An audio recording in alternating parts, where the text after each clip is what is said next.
Mesdames, Messieurs, c'est un plaisir de vous savoir installés et attentifs. Bienvenue dans Diagonale, votre magazine de sciences sociales et de détente. Diagonale, aujourd'hui, reçoit un auteur et acteur à hauteur d'homme. J'ai nommé Defke Mortoy. Defke Mortoy, bonjour. Bonjour, bonjour. Thank you. Merci beaucoup. Merci beaucoup. Ça, c'est un salut anthologique dans l'histoire du théâtre et de l'humour au Cameroun. Yeah, thank you. Thank you very much, brothers and sisters of over here. Je remercie vous très beaucoup. Ça nous rappelle l'homme bien de là-bas. Oui, moi aussi, ça rappelle l'homme bien de là-bas, 1980. À nos jours, l'histoire et la connaissance du passé basée sur les écrits, donc depuis l'invention de l'écriture jusqu'à nos jours. J'ai appris ça comme moyen de... Ça, c'est comme moyen de... C'est mon cours d'histoire. Du coup, moyen de que j'ai réussi là. Ça fait déjà combien de temps ton cours moyen deuxième année? Beaucoup moyen de... C'est 1966. Je n'étais pas né. C'est incroyable, Defke Mortoy. Ben, je ne sais pas où vous étiez. Je suis né un peu plus tard, après 1966. L'histoire et la connaissance du passé basée sur les écrits, donc depuis l'invention de l'écriture jusqu'à nos jours. Pourtant, nous sommes ici pour tenter de connaître l'histoire, non plus basée sur les écrits, mais en nous basant sur les acteurs de l'histoire eux-mêmes. D'accord. Donc, l'œuvre la plus réputée de Defke Mortoy, nous semble bien être L'homme bien de là-bas. C'est une œuvre de quelle année? L'œuvre L'homme bien de là-bas date véritablement de 1980. Voilà. Oui. La grande première a eu lieu en 1979, mais véritablement au grand public, c'est 1980. Jusqu'ici, vous êtes comme identifié à cette œuvre, et cette œuvre vous identifie très bien.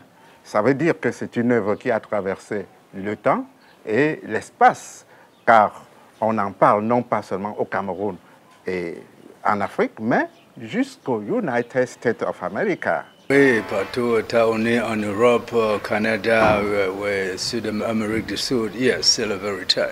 Qu'est-ce qui, d'après vous, a permis la survivance de cette œuvre? Voyez-vous, il m'est assez difficile en tant qu'acteur de poser un regard de critique. Vous me posez là une question qu'il conviendrait de poser aux critiques d'art, aux critiques littéraires. Néanmoins, sur la base de ce que j'ai pu lire, justement, à propos de cette œuvre et de mon travail, je voudrais citer par exemple un papier paru dans Cameroun Tribune de 1981, et je me souviens, il était signé du professeur Mbassi, Bernard Mbassi. Le titre, c'est « Le secret du succès de Defke Mortoy ». Donc, le secret du succès de Defke Mortoy. Donc, ça date de 1981, donc vous imaginez que je n'ai pas retenu tous les détails, mais néanmoins, il me souvient qu'il parlait du personnage que j'avais créé, de la langue utilisée, de la technique d'écriture, de l'écriture en tableau, du fait que c'était une pièce de théâtre, mais c'était un peu comme un film, si vous voulez. Il y avait plein d'ellipses dans la pièce, et j'avais ramené des extérieurs à l'intérieur, surtout plein d'ellipses qui rendaient la pièce très dynamique. Donc il y a des éléments comme cela, sans parler des jeux de mots, si vous voulez, des costumes, voyez-vous, ou soit de la construction même du personnage de l'homme bien, de sa démarche, de sa coiffure, et ainsi de suite. Bon, il y a également, toujours sur le plan de la critique, des analyses parues à propos de cette œuvre, un article, je crois, du professeur Serge Alain Godon, qui explique qui dit que l'œuvre a pu aller au-delà des âges et des générations, l'œuvre a pu garder une extraordinaire actualité. Peut-être il croit y voir comme une sorte de force, d'épaisseur au niveau du contenu. Le contenu semble avoir beaucoup de substance, être d'une très grande épaisseur, et peut-être cela a-t-il aidé à traverser, aller justement au-delà des âges et des générations, lui faire garder cette extraordinaire actualité.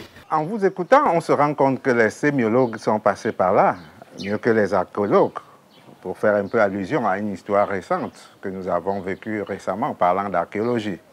Sinon, Defke Mortoy, quel rôle la radio a-t-elle joué dans votre carrière d'artiste? Oui, je crois qu'à notre époque, la radio c'était un outil de communication essentiel. D'ailleurs, il n'y avait pas d'image, il n'y avait pas de télévision, donc c'était la radio. La radio a joué un rôle essentiel, c'était Radio Cameroun, hein, voyez-vous, Radio Cameroun, station poste nationale, station provinciale dans toutes les provinces du pays à l'époque. Donc,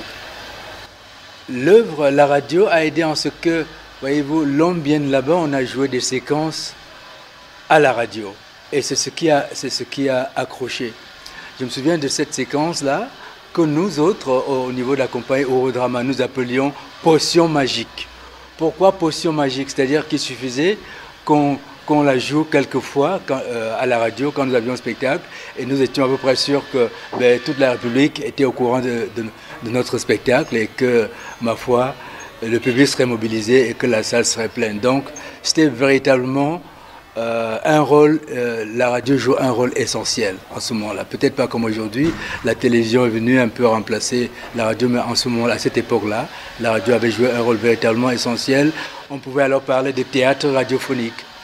De façon, en enregistrant d'ailleurs les séquences que je faisais passer à la radio, j'avais très présent à l'esprit le fait qu'il s'agissait donc de faire créer dans l'esprit de celui qui écoutait, de faire voir son propre film au niveau du bruitage par exemple, au niveau, oui, les scènes de bagarre entre Fidéline, l'épouse, et l'homme bien, les scènes de bagarre quand il veut sortir pour aller à un dîner de travail, les gifles, les pas, ne serait-ce que ça, les pas, les scènes oui, j'allais dire de bagarre, les gifles, tout le bruitage, et bon ben voilà. Donc c'était très important pour que l'auditeur puisse, si vous voulez, se faire son propre film avant de venir voir le spectacle. Autrement dit, l'art ne résidait pas seulement dans le discours que vous teniez, mais aussi dans les artifices auxquels vous recouriez pour rendre votre discours. Cette œuvre, finalement, Defke Mortoy, n'est pas seulement une œuvre théâtrale, mais aussi une œuvre radiophonique. Tout à fait, tout à fait. Et en cela, ce qui m'avait aidé, c'est que, bon, étudiant en lettres et dramaturgie classique, dramaturgie, théâtre élisabétain, j'étais là également en plein théâtre allemand moderne, contemporain, théâtre politique allemand. Il y avait cet aspect qu'on appelle en allemand le Hörspiel. Hörspiel, c'est justement, ça vient de hören, qui veut dire entendre, de spielen, qui veut dire jouer. Donc c'est théâtre radiophonique, comme vous êtes en train de le dire. Et on étudie justement les éléments qui constituent le théâtre radiophonique, les éléments qui vont faire, si vous voulez, qui vont être importants, qui vont attirer, qui vont faire plaisir à l'auditeur. Donc j'ai été énormément aidé par le fait que j'étais en train d'étudier cela justement au niveau universitaire. Et comment vous découvrez la télévision? Ben, je ne sais pas si je découvre la télévision ou bien si c'est la télévision qui me découvre. La télévision vient en 1985. La télévision vient en 1985 et personnellement, je ne passe à la télévision que je crois en 87. Je croyais que vous alliez me poser la question de savoir pourquoi avoir attendu si longtemps. Et pourquoi justement comme vous me la posez à la télévision. Ah ben ok, vous me posez la question finalement parce que j'attendais de voir un peu, je voulais voir quel changement la télévision pouvait avoir sur notre travail. Quel pouvait être l'apport de la télévision en termes d'amélioration du statut de l'artiste, de l'acteur et du comédien. Moi, je pensais, quand la télévision est arrivée, qu'elle ferait comme ailleurs, c'est-à-dire qu'elle collaborerait et qu'elle solliciterait des talents et qu'elle contribuerait en termes financiers de façon à ce que des productions puissent se faire. Donc, j'ai attendu et j'ai vu que ben, c'était pas ce qui se faisait. On nous faisait plutôt comprendre, le langage qui se tenait, c'était que la télévision allait nous lancer. Donc la question que je me posais, c'était de savoir si nous étions des cailloux pour que la télévision nous lance. Moi, je pensais que nous étions des partenaires à part entière et que la télévision avait besoin de nous pour travailler et qu'elle nous rétribuerait de quelque manière que ce soit. Eh bien, en face, ce n'est pas le langage que j'entendais. Et c'est pour ça que j'avais attendu 2 ans avant de faire mes premières télévisions, parce que je me suis rendu compte que, bon, rien n'était en train de changer et que ça n'allait pas modifier du tout le paysage, si vous voulez, le travail de l'artiste au Cameroun. Que ça n'allait pas apporter, pas du tout, que ça n'allait pas apporter grand-chose. Voilà. Pourtant, à la même époque, la télévision camerounaise recevait des œuvres théâtrales d'Europe, notamment d'Allemagne et de France. C'était, d'après vous, toujours pour lancer ces producteurs-là? Je ne sais pas. Je ne sais pas si c'était pour... Je ne sais pas, vous ne me posez pas la question. Veuillez leur poser la question, s'il vous plaît, si c'était pour lancer. Parce qu'il y a eu, avant oui. CFI, il y a eu France. Je suis d'accord avec vous. Je suis d'accord avec vous. Je suis d'accord avec vous, mais j'ai dit il faudrait leur donner la question. Moi, j'estime que, honnêtement, la radio, en son temps, avait joué son rôle. Et la télévision arrivait avec les moyens, avec la nouvelle approche qui devait être la sienne. Je ne peux pas dire, sans risque de me tromper, qu'elle avait véritablement joué le rôle qu'on attendait d'elle. Voyez-vous, les années 80 au Cameroun, en Afrique, pour moi, modestement, je peux dire ce sont mes années. Je fais partie de ceux qui, dans les années 80, c'était nos années. Dans le même temps, aux États-Unis, c'était les années Eddie Murphy. Donc, je me suis rendu compte seulement, rendu aux États-Unis, que c'était les années Eddie Murphy également, aux États-Unis, sur scène. Et puis par après, il fait le tour, hein, il fait la scène. Après, la télévision, c'est la télévision. La télévision l'accueille, c'est une série. Saturday Night Live, où franchement, il est éblouissant, il peut s'exprimer. Et après, dans Saturday Night Live, c'est le cinéma. Alors, chez nous, en Afrique, chez moi au Cameroun, après avoir accumulé les salles de spectacle, après avoir fait le tour du Cameroun, 36 fois le tour du Cameroun, la télévision arrive enfin. Justement, je rêvais de la possibilité également, si vous voulez, après avoir fait 36 fois le tour du Cameroun, d'aller justement, d'obtenir ça comme nouvelle passerelle. C'est une façon de parler pour vous dire que j'ai fait véritablement le tour du Cameroun plusieurs fois. Et qu'aujourd'hui, je ne sais pas, on est en 2017, si je me mets à vous dire qu'à Yaoundé, après avoir fait le plein du cinéma Le Capitole, je ne sais pas combien de fois, le cinéma Théâtre Abia, je ne sais pas combien de fois, on était parti du centre culturel français qu'on a rempli chaque soir pendant 5 jours, en 1980, avant de monter au Capitole. Nous disions à l'époque, on monte au Capitole, voyez-vous, parce que le centre culturel français est un tout petit peu situé en contrebas, si vous voulez. Donc on montait au Capitole et on n'en était plus jamais redescendu. Donc après Yaoundé, puisque vous voulez creuser, ben, je vais creuser avec vous pour les détails. Après Yaoundé, c'est par exemple Douala, où on fait le plein du cinéma Le Vouri, ça existait. Cinéma Le Bonapriso, cinéma Le Grand Canyon, cinéma Le Berlix, à Douala. Je ne saurais vous dire combien de représentations, je ne compte pas les galas privés. On va en Konsamba, cinéma le Mungo, je crois, où on est allé. On va à Bafang, on a rempli le cinéma Le Onkam, à Bafang. On continue, on arrive à Bafoussam, on a rempli le cinéma Les 4 étoiles, le cinéma Le Tamja. On a continué au Fumbot, je ne me souviens plus du nom de la salle, le Noun, Fumban. Après, on est revenu Mbouda, il y avait le cinéma Le Roxy, je crois, juste sur la place du marché, là. Cinéma Le Roxy. On est allé à Bamenda. À l'époque, en 85, on a appelé la maison du parti, à Bamenda. On a fait Limbe, on a fait Bouya, not telling you. Dans le nord, dans le Damawa, on a fait cinéma Le Damawa en Gaoundéré, qu'on a rempli. À Garoua, cinéma Le Riba, de 1500 places. C'est même plus de 36 fois Def Mortoy, c'est impressionnant. Cette liste de salles de cinéma que vous énumérez sur le territoire camerounais. Que sont devenues ces salles? Qui en étaient les propriétaires? Ben, vous ne me posez pas la question, posez la question, posez la question aux propriétaires des salles, ou bien, je ne sais pas, ben, c'était les propriétaires de ces salles. Il y avait, les propriétaires de ces salles étaient des propriétaires de ces salles, puisque moi, généralement, j'avais un producteur, voyez-vous, dont il m'était difficile d'aller en contact direct avec les propriétaires des salles, puisque le métier se faisait vraiment de manière professionnelle. Un producteur me contactait, organisait, me payait, m'a trouvé moi. Nous nous occupions du spectacle, de l'aspect artistique. Il s'occupait de l'organisation et de l'aspect financier. Donc il va m'être difficile de vous dire quels étaient les propriétaires de ces salles, voyez-vous. Qui étaient vos producteurs? Ben, je peux citer par exemple le prince Ngassa Api, on l'appelle président Ngassa, des années 1982, 83, après avoir gagné, je ne sais pas lui aussi, je ne sais pas, après avoir fait 36 fois le Tour d'Afrique avec l'Union sportive de Douala et remporté je ne sais pas combien de coupes, c'était des coupes de championnat, eh bien, championnat d'Afrique, je crois, tout à fait, voilà.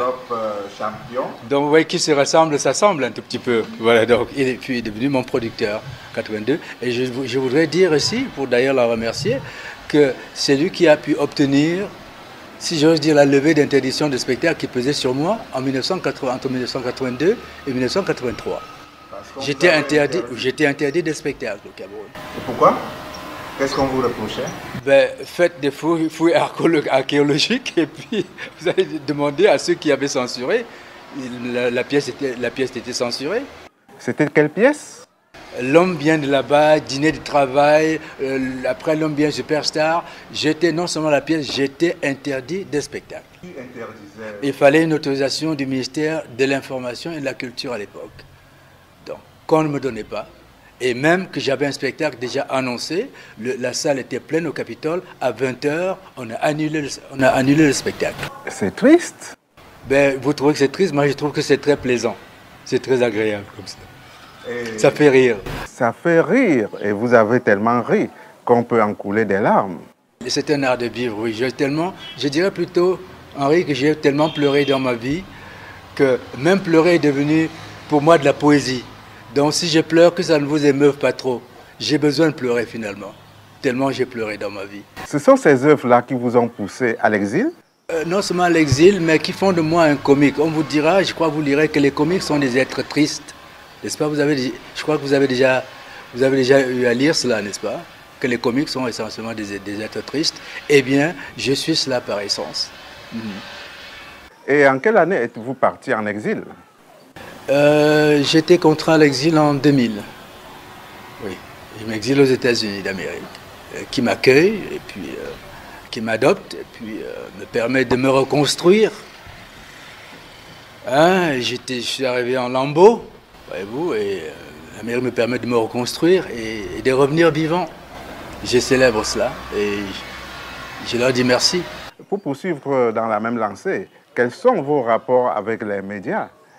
Quel rapport entretenez-vous avec les nouveaux médias? Ben, j'entretiens des rapports presque sexuels. Des rapports, j'allais dire, sexuels, c'est-à-dire c'est tellement amoureux. C'est tellement amoureux ces rapports. J'aime tellement. Oui, pardon. Vous voyez des rapports sensuels? Sensuels, j'ai des rapports. J'aime Internet tellement. J'aime. Je ne sais pas si je pourrais vivre aujourd'hui sans ça. J'ai des rapports sensuels et même incestueux des fois avec cet outil. Tellement cet outil m'est indispensable, voyez-vous. Grâce, par exemple, à Facebook, il y a des gens, avant d'arriver là, j'étais en tournée 2 mois à Paris. Je n'étais pas reparti en France depuis mon exil. Depuis que j'étais exilé aux États-Unis, essayant de me reconstruire. Mon dernier passage à Paris datait de 2001. J'allais à un festival, j'étais invité au Festival international du film d'Amiens, au nord de la France, c'était tout. Donc pendant les 2 mois, grâce à Facebook, il y a plein de mes fans qui m'ont retrouvé. Et je vous assure, je dormais chaque soir, pas avant 1h, 2h du matin, parce que je devais répondre soit en direct au chat, les chats en Facebook, ou aux appels téléphoniques grâce justement au Messenger. Donc, et soit en train de lire les commentaires sur mes posts, lire les commentaires pleins de nostalgie, tel qu'il se dit heureux ou heureuse de m'avoir retrouvé. Oui, on écoutait, on avait 5 ans. C'est aujourd'hui qu'on comprend mieux aujourd'hui ce que je disais il y a 30 ans. Et promettre, et puis ils me retrouvent au spectacle, c'est des dîners de travail, et c'est des dédicaces, c'est des retrouvailles nostalgiques. Vous comprenez pourquoi je parle tout à l'heure des retrouvailles, tellement, oui, véritablement. Donc je ne sais pas ce que je serais devenu sans cet outil qui me permet, si vous voulez, cette reconnexion avec des personnes qui m'ont perdu de vue depuis, pour certains, depuis par exemple 30 ans. Dave Kemoktoye, mesdames, messieurs, nous allons marquer une première pause d'information dans cette émission. C'est un reportage à caractère documentaire dans le Cameroun profond, mais d'actualité permanente. Une pygmée Bakola Bagili de grands ampis dans le sud du Cameroun. Elles sont ainsi quelques âmes innocentes ce 5 juin 2016, tenues entre les mains de parents, assis à même le sol, les pieds posés sur des bambous de Chine qui serviront bientôt d'instruments de musique. Les pygmées Bakola Bagili constituaient en 2012 une population estimée à 1077 âmes. Ils sont inégalement repartis dans 27 campements dans la région et sont victimes d'une exploitation d'écosystèmes effectuée par des Bantous et des multinationales. Leur pauvreté peut se mesurer à l'aune de cette bâtisse de leur chef de campement. Malheureusement, nous avons une propension des sociétés qui sont en train de dénaturer, c'est-à-dire le milieu ambiant des pygmées. Ce qui fait qu'aujourd'hui, le pygmée ne se retrouve plus. Certes, il est difficile. Vous savez, pour le sédentariser, c'est aussi très difficile. Mais je crois qu'avec ce que nous sommes en train de vivre, le pygmée va comprendre qu'il y a quelque chose qui est important, ça veut dire l'éducation, c'est-à-dire l'insertion dans la société, dans Bantou, parce que ça c'est une société camerounaise. Il faudrait que le pygmée comprenne aujourd'hui qu'il n'est pas seulement fait pour la brousse. Il n'est pas seulement fait pour la brousse, il est fait pour la société camerounaise, toute la société camerounaise, parce qu'il fait partie de la société camerounaise. Vous voyez que, bon, il y a... Moi, je ne mets même pas en faux parce qu'il y a certaines personnes qui disent que les pygmées doivent se reconnaître camerounais. Oh, ils sont déjà camerounais. Pourquoi encore vouloir se reconnaître camerounais? Il faudrait seulement qu'ils acceptent le principe de la relation entre Bantou et pygmées. Ces pygmées sont ici mobilisés parce qu'ils viennent de faire l'objet d'une thèse de doctorat sous le thème « Gestion traditionnelle des écosystèmes forestiers par les pygmées Bakola Bagili et voisins Bantous face à l'exploitation néocoloniale au sud Cameroun ». Cette thèse est l'œuvre du chercheur camerounais Jean Kendi. Il y affirme que dans la forêt, tous les arbres sont utiles aux pygmées, un peuple qui possède un savoir écologique avéré, qui doit être respecté et associé au processus de développement du pays. Donc en fait, les Bakola Bagili, c'est des humains comme tout le reste des humains. Ils ont des besoins, ils ont des plaisirs qu'ils veulent dans la vie quotidienne.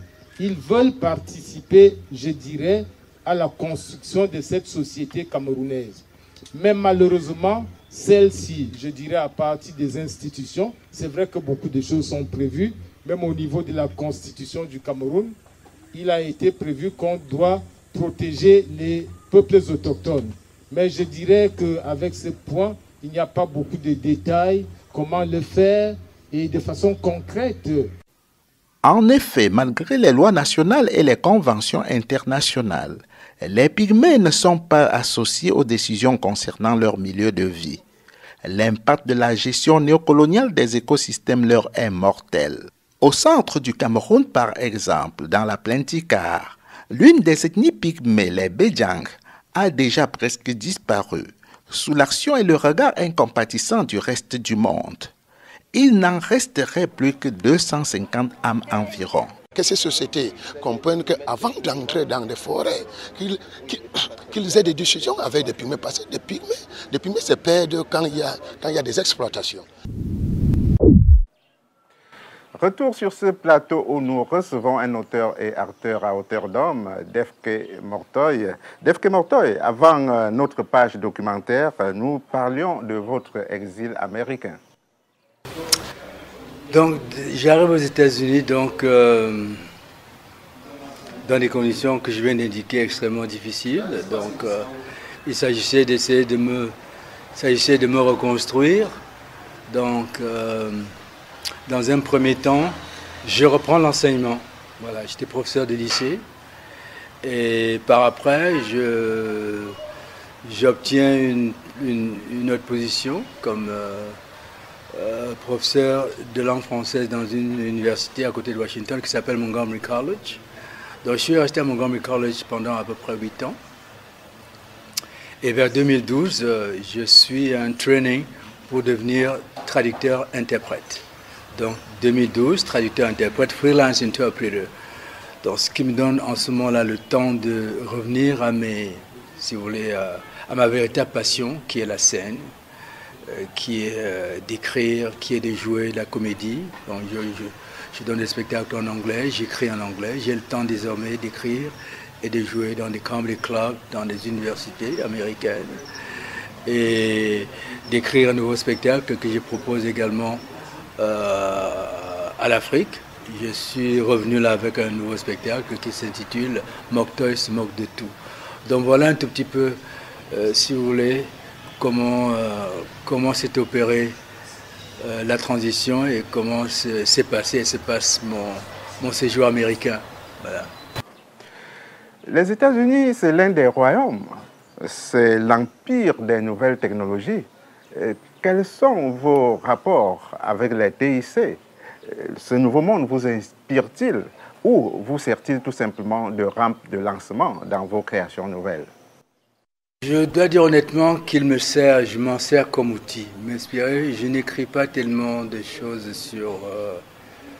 sur ces nouvelles technologies-là. C'est surtout la société, le politique,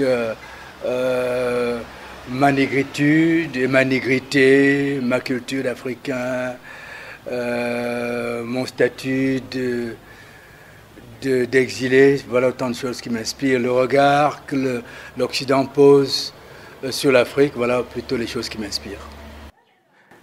Et quel regard l'Occident porte-t-il sur l'Afrique? Autrement dit, quel est votre regard sur le regard européen sur l'Afrique, sur le regard de l'Occident sur l'Afrique? Je trouve que c'est toujours, en général, globalement parlant, c'est un regard un peu condescendant. Oui, et je m'en sers un peu dans mes comédies. Par exemple, je dis, je suis originaire d'Mbuthukuland, qui est un petit pays situé en plein cœur de jungle tropicale, encore habité par les sauvages. Donc, si vous vous amusez un peu, je vais vous bouffer. Ouais, parce qu'on pense encore que nous sommes des sauvages. Je dis, ok, d'accord, je réclame cela, je suis sauvage. Si quelqu'un s'amuse, je le mange. Et puis, ils éclatent de rire. Ah, il voit très bien que je tourne en dérision le regard qu'il pose sur moi. Voilà. Donc, c'est un peu comme cela, quoi. Nous allons à présent aborder les rapports que l'Occident entretient avec l'Afrique, des rapports vus sous le prisme de la diffusion artistique et culturelle. Nous sommes envahis, on nous déverse des films, des musiques et même de l'information, c'est-à-dire le news. Alors, la quantité qui nous est déversée est disproportionnelle à la quantité que nous produisons ici. Alors, quel sentiment cela vous procure-t-il, Defke Mortoy? Frustration, tout simplement. Je suis un petit peu frustré de voir qu'il y a ces déséquilibres-là et que nous ne sommes pas une plantation, nous sommes un dépotoir, voyez-vous, où on déverse tout cela et souvent des choses qui sont, si vous voulez, sans intérêt pour nous. Donc, frustration, tout simplement. Est-ce que le marché occidental est pourtant ouvert? Oui et non. Oui, si on a la possibilité, il n'est pas grand ouvert, hein, il n'est pas grand ouvert, c'est pas. Mais si on a la chance d'avoir des personnes qui nous introduisent, il y a des gens qui s'intéressent à ce que nous faisons. Le seul problème, souvent, c'est l'entrée n'est pas facile, et puis d'avoir la bonne information pour la bonne entrée. Si nous sommes introduits, nos œuvres peuvent-elles être acceptées par les consommateurs occidentaux? Oh, également, je répondrai par l'affirmative. Dès lors qu'on a la chance d'avoir une bonne entrée, eh bien les œuvres sont... C'est vrai qu'il y a un regard un tout petit peu... Il peut y avoir un regard un tout petit peu exotique sur ce que nous faisons, mais qu'à cela ne tienne, toute œuvre, la musique, je sais pas, brésilienne, il y a toujours un aspect exotique là-dedans qui m'intéresse et qui fait que je l'aime aussi. Donc, c'est un peu universel, quoi. C'est un peu universel, si j'ose dire. Est-ce que les radios et les télévisions, les médias d'Occident peuvent promouvoir les œuvres artistiques, les œuvres culturelles d'Afrique? Elles peuvent, mais elles ne le font pas. Pourquoi? Je ne sais pas. Je pose cette question parce que c'est l'inverse chez nous. Nos radios, nos télévisions contribuent énormément à la promotion. Oui, mais c'est parce que nous avons ici un comportement de complexé. Period. Point final. Est-ce qu'on va pouvoir sortir de cette situation? Ben oui, on devrait pouvoir sortir, on devrait pouvoir mettre en place des politiques au niveau de ceux qui ont en charge la gestion, les prises de décision, par exemple, et devraient pouvoir faire le travail qui est là, prendre les décisions qui s'imposent afin que la situation change. Et si l'on parlait des enjeux de cette situation, Defke Mortoy, qu'est-ce que nous perdons? Ou à contrario, qu'est-ce que nous gagnons? Déjà, nous perdons ce que nos œuvres nous sont délaissées au profit de celles-là. Donc c'est déjà une grosse perte. En termes non seulement déjà de valorisation de notre patrimoine, mais même en termes financiers. Ça veut dire que forcément nos artistes, nos créateurs ne sont pas valorisés. Ça me semble pas très difficile à établir comme constat. Defke Mortoy, mesdames, messieurs, nous marquons notre deuxième stop dans cette émission avec une chanson tout aussi engagée que notre invité. À bientôt.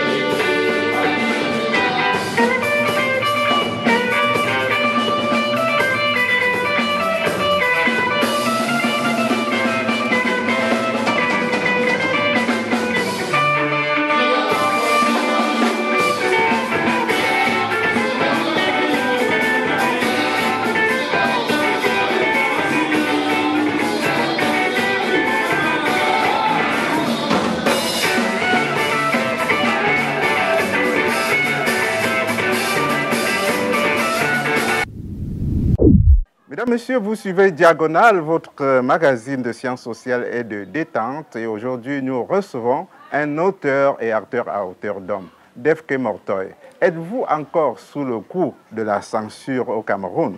Étant donné qu'on ne vous invite pas aux manifestations républicaines, comme d'autres artistes camerounais de votre acabit et parfois de moindre épaisseur. Voilà, 2010. Que depuis, on ne m'a pas invité, on ne m'a pas vu au centenaire de l'indépendance. Pardon, au cinquantenaire. Qu'est-ce qui s'est passé? Voilà, autant de choses, oui, voilà, on a distribué, et puis voilà, d'abord du cinquantenaire, tu dis comme depuis on m'a pas vu. Oui, on t'a pas vu, c'est pas pourtant dire qu'on avait perdu ses traces. Pourquoi? C'est toujours la censure des années 80-2000 qui se poursuit. Voilà, pourquoi on m'a pas vu lors de ces cinquantenaires? Je n'étais pas invité. Je n'étais pas invité au cinquantenaire de l'indépendance du Cameroun. Vous voulez savoir pourquoi? Oui. Ben, je ne sais pas, j'avais posé la question à la présidente du comité d'organisation pour lui demander au téléphone mais pourquoi? Quel est le problème? Est-ce que c'est parce que mon bouche bavarde beaucoup? Elle a répondu que Mr. Mortoy, vous-même, vous connaissez que comme il y a beaucoup d'artistes à le Cameroun, on était pour répartir les artistes en 3 catégories. La première catégorie d'artistes, il est joué au cinquantenaire de l'indépendance du Cameroun. La deuxième catégorie, il va jouer au centenaire de l'indépendance du Cameroun. Et vous, Mr. Mortoy, garanti, vous serez l'invité donné au 150aire d'indépendance, le grand gala. Vous êtes content, non? Je suis très content, Madame le Président du comité d'organisation. C'est bien comme ça, non? C'est très bien comme ça, madame. Bye. Yes. Rendez-vous au 151 parce qu'on avait invité les artistes, un grand gala, soirée culturelle de toute la diaspora, les grands artistes de partout. On ne m'a pas invité. Non, je ne suis pas aigri, hein, vous voyez que j'en rigole. Oui, oui, j'ai fait un numéro là-dessus pour en rigoler. C'est un numéro qui marche très bien en spectacle d'ailleurs. N'est-ce pas parce que nous avons un problème de mémoire collective, Def-K Mortoy? Je ne sais pas. Je ne sais pas si je vous surprends, c'est mon ignorance, j'avoue mon ignorance. Je ne sais pas comment ça devrait être perpétué. Je ne sais pas, je crois qu'on a ici ce qu'on appelle les archives nationales, non? Nous avons des archives nationales. Donc, je souhaiterais que vous posiez la question au directeur, je ne sais pas moi, au grand responsable des archives nationales. Pour ma part, je suis incapable de donner réponse à cette question-là. Pourquoi cette situation alors que nous savons qu'aucune œuvre occidentale ne disparaît? Ce sont les archives nationales. Pour ma part, je fais ce que je peux à mon petit niveau pour conserver mes œuvres à moi. Voyez-vous, je crois que je dispose des premiers manuscrits de L'Homme bien de là-bas, des dîners de travail, vraiment manuscrits, parfois dactylographiés sur stencil. J'ai des exemplaires de L'Homme bien là-bas en bande dessinée. J'ai les planches encore. Je voudrais même essayer de rééditer L'Homme bien là-bas en bande dessinée. J'ai des exemplaires de tous mes disques, et des cassettes audio. Donc, pour ma part, j'ai collecté même des billets d'avion Khmer que nous utilisions lors de nos tournées. Pour vous dire à quel niveau, sur un plan personnel, m'accompagne. Moi, je fais mon travail si vous voulez, de conservation et d'archivage. Si tant est que cette œuvre est louable, bien que personnelle, je voudrais savoir ce que vous pensez d'un centre national de coordination et de conservation des œuvres artistiques. Écoutez, M. Henri, posez-moi des questions. Mais je suis... Écoutez, je suis un créateur. Et quand moi j'ai créé, les gens qui vont être chargés de faire fonctionner ça sauront très bien comment le faire fonctionner. Pour l'instant, j'ai créé, j'essaie de préserver ce que j'ai créé. Quand ces centres existera, dire ok, Dave Mortoy, vous, qu'est-ce que vous avez fait? On est en train de préserver désormais, les choses vont pas aller. Ce ne sera pas un travail au niveau individuel comme vous le faites. Envoyez des articles. Eh bien, j'enverrai. Voyez-vous, c'est comme si vous me disiez, on va créer une bibliothèque. Il n'y a pas de bibliothèque, je ne sais pas moi, de Yaoundé 2. Monsieur Demoto, on va créer une bibliothèque Yaoundé 2. Comment entendez-vous que ça fonctionne? Je dis, on va avoir un excellent bibliothécaire qui connaît ce travail. Ah oui, d'accord, s'il vous plaît. Oui. Il saura, le bibliothécaire, comment il faut faire. Ce que je ferai, c'est lui envoyer les livres que j'ai écrits. Je lui enverrai des livres, des vidéos, des DVD et tout. Ça, je m'attacherai à les lui faire parvenir. Mais le bibliothécaire saura comment, voyez-vous, faire fonctionner sa bibliothèque. Que pensez-vous de la numérisation des œuvres aux fins de conservation? Je crois que c'est une très, très bonne façon de conservation. Ça dépend un peu de quel support. Bon, si c'est support musical, support vidéo, mais si c'est un livre, je ne sais pas. Je crois que le livre garde quand même son... Même le livre, on peut le numériser, voyez-vous. Bon, finalement, oui, c'était un meilleur support, mais sauf qu'apparemment, il y a quand même un danger. C'est qu'il suffit d'une petite erreur, semble-t-il, pour tout perdre. Voilà, autant c'est facile, autant c'est assez, comment dire, dangereux. Et surtout l'humour, les œuvres d'artistes comédiens. Yeah. Cela permet de maintenir la personne vivante. Oui, tout à fait. L'image, le son, l'audio, le mélange, le tout. Oui, ça permet tout aujourd'hui. Beaucoup de gens préfèrent, je parlais comme l'homme bien de là-bas. Je parlais comme l'homme bien de là-bas. Oui, aujourd'hui, les gens préfèrent beaucoup l'image et le son. Et puis, pas beaucoup le livre. D'ailleurs, les Africains, les Camerounais ne lisent pas beaucoup le livre. Si tu veux, mais j'ai trouvé une technique pour que les Camerounais lisent bien le livre. Il faut mettre le livre dans les bières, dans les bouteilles de bière. Si tu mets le livre dans les bouteilles de bière, ils vont aller lire le livre dans les bouteilles de bière. Def-K Mortoy, On parle aujourd'hui de l'émergence à l'horizon 2035 au Cameroun. Quelle place pour l'art dans cette émergence? D'abord, l'émergence en 2035. Je ne sais pas exactement sur la base de quoi on a mesuré que 2035 serait la base de l'émergence. Pour ma part, je pense qu'il faut s'atteler à faire son travail d'arrache-pied chaque jour et émerger. On peut émerger avant 2035. Si on fait ce qu'on a à faire, on n'a pas à attendre 2035 avant d'émerger. Je pense que si on travaille sérieusement, s'il y a des routes, s'il y a des infrastructures, s'il y a des salles de spectacle, voyez-vous, s'il y a des salles de spectacle, s'il y a des bibliothèques dans les quartiers, on va émerger avant 2035. Et l'émergence d'après vous serait quoi? Bien manger, bien boire, bien dormir? Quoi en fait? D'abord, je ne sais pas, celui qui a posé les bases, qui a popularisé le terme émergence en 2035, quelle définition nous a-t-il donné de l'émergence? Moi,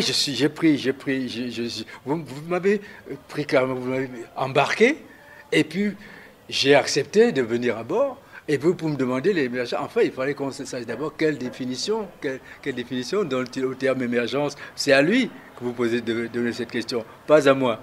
Finalement, l'émergence ne serait-elle pas un serpent de mer d'Efke Mortoy? Je n'en sais rien, donnez-lui la question. Lui, donnez à celui qui a mis ce terme-là au goût du jour, donnez-lui la question, s'il vous plaît. Je crois que je me suis même laissé emballer rapidement. Je suis monté à bord avant de savoir exactement quel était le contenu de ce mot émergence. Quel regard Efke Mortoy porte-t-il sur la gestion collective des droits d'auteur et des droits voisins au Cameroun? Je ne sais pas. Je suis en exil à l'étranger, aux États-Unis depuis pratiquement une vingtaine d'années. Je sais que revenu en 2012, j'ai adhéré, je crois, à la Socinadra, quelque chose comme ça. Socinada? Non, pas Socinada. J'étais membre de la Socinada. J'ai dit Sociladra, quelque chose comme ça. Ouais, mais vraiment, je ne sais pas de quoi ça retourne. Combien avez-vous déjà perçu? Rien, zéro. Mais j'ai déjà payé mon adhésion. Vous sont exploités à l'échelon national et international. Oui. Vous ne percevez pas de quoi? Rien du tout. J'ai rien perçu du tout. Vous pouvez vous exprimer à ce sujet de manière... De quelle autre manière voulez-vous que je m'exprime? J'ai dit je n'ai rien perçu. Donc je me demande à quoi ça sert, ces structures-là, et comment ça fonctionne, et qu'est-ce qui se passe. Voilà, je m'exprime de manière précise, comment est-ce que ça se passe, que je sois membre et que mes œuvres soient utilisées, et que je n'ai jamais, depuis ça va faire 20 ans, je n'ai plus perçu de droit d'auteur. Mais mes œuvres sont diffusées. Efke Mortoy, nous vous disons merci d'avoir accepté notre invitation. Un dernier mot? Mon dernier mot, très bonne santé à tout le monde, à tous ceux qui nous regardent, à tous les Camerounais, à toutes les Camerounaises, commençant par les Camerounaises d'ailleurs, parce que c'est vrai, on commence toujours par les femmes quand il s'agit de parler, mais quand il s'agit de manger, on veut terminer par de distribuer les postes, on pense aux femmes en dernier, mais quand il faut parler, on dit mesdames et messieurs, mais quand il faut distribuer les postes, c'est messieurs avant mesdames. Voilà, donc ça, vous avez déjà remarqué ça, vous? Absolument. Voilà, donc c'est quand même remarquable. Donc le dernier mot, ce sera, je vous dis au revoir et au plaisir de vous retrouver pour ces retrouvailles nostalgiques et futuriste où vous allez retrouver l'homme bien de là-bas. Thank you! Thank you very much, brothers and sisters over here. Je remercie vous très, très beaucoup. Yeah. Un grand plaisir pour moi d'être ici aujourd'hui dans le Cameroun, qui est un très joli pays, et je suis vraiment très, très contente. Bye. Bye. Merci bien, l'homme bien de là-bas. Mesdames, Messieurs, c'est ici que s'achève ce numéro de Diagonale, votre magazine de sciences sociales et de détente. À bientôt.